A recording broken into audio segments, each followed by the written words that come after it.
Hi friends, chicken biryani எப்படி பண்ணுறதுன்னு பார்க்கலாம். ஒரு பாத்திரத்தில் எண்ணெய் விட்டுக்கலாம். எண்ணெய் நல்லா காஞ்ச பிறகு பட்டை, லவங்கம், ஏலக்காய், கிராம்பு எல்லாம் போட்டு நல்லா இந்த எண்ணெயில் கொட்டி நல்லா வதக்கிக்கலாம். நல்லா எண்ணெய் காஞ்ச பிறகு போடணும். போட்டுட்டு நல்லா வதக்கிக்கலாம். நல்லா வாசம் வர வரையும் வதக்கணும். வதங்கின பிறகு அதோடவே வெங்காயத்தை சேர்த்துக்கலாம். வெங்காயமும் நல்ல பொன்னிறமாக ஆகிற வரையும் நல்லா வதக்கிக்கலாம்.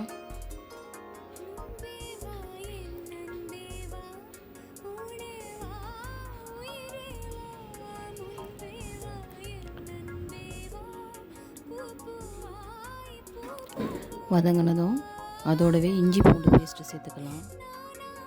பச்சை வாசம் போகிற வரையும் நல்லா அதையும் நல்லா வதக்கிக்கலாம்.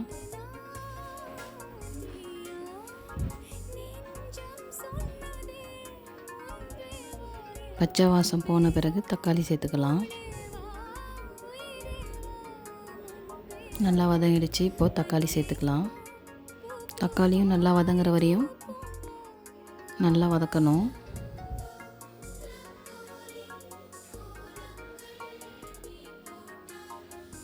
தக்காளி நல்லா வதங்கிடுச்சு.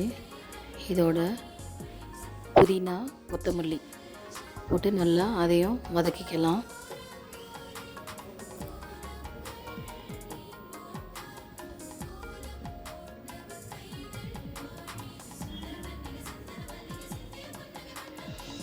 வதங்கினதும் அதோடவே மஞ்சத்தூள், வெறும் மிளகாய் தூள், அதோட காஷ்மீர் தூள் கொஞ்சம் போட்டிருக்கேன் கலருக்காக. நீங்கள் வேணும்னா போட்டுக்கலாம், இல்லை ஸ்கிப் பண்ணிக்கலாம். இதை எண்ணெயிலே போட்டு வதக்கிறதுனால நல்ல கலர் கிடைக்கும் நமக்கு. அதனால் இதிலே போட்டு நல்லா வதக்கிடலாம்.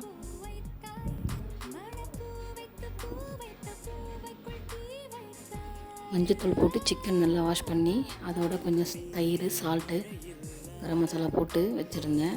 அதையும் இதில் போட்டு நல்லா வதக்கிக்கலாம்.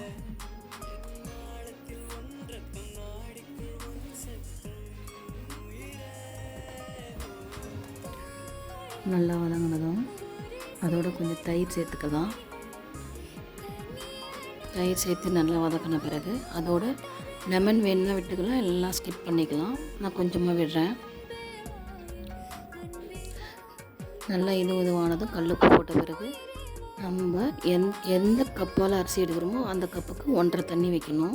1க்கு 1.5 தண்ணி விட போகிறேன்.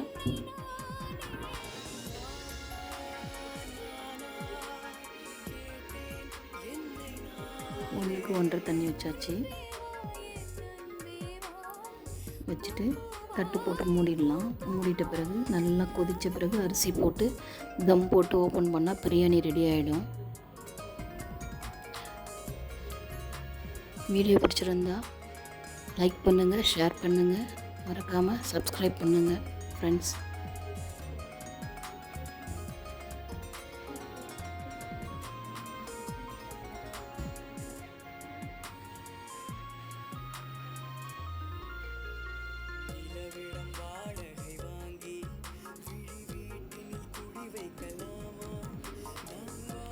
மூடி போட்டுடலாம். தம் போட்டு அப்புறம் ஓப்பன் பண்ணியாச்சு. Chicken biryani ready. மறக்காமல் லைக் பண்ணுங்கள், ஷேர் பண்ணுங்கள், சப்ஸ்கிரைப் பண்ணுங்கள் ஃப்ரெண்ட்ஸ்.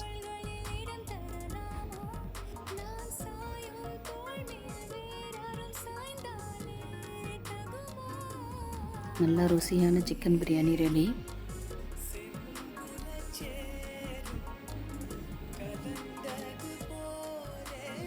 நெக்ஸ்ட் வீடியோவில் பார்க்கலாம் ஃப்ரெண்ட்ஸ்.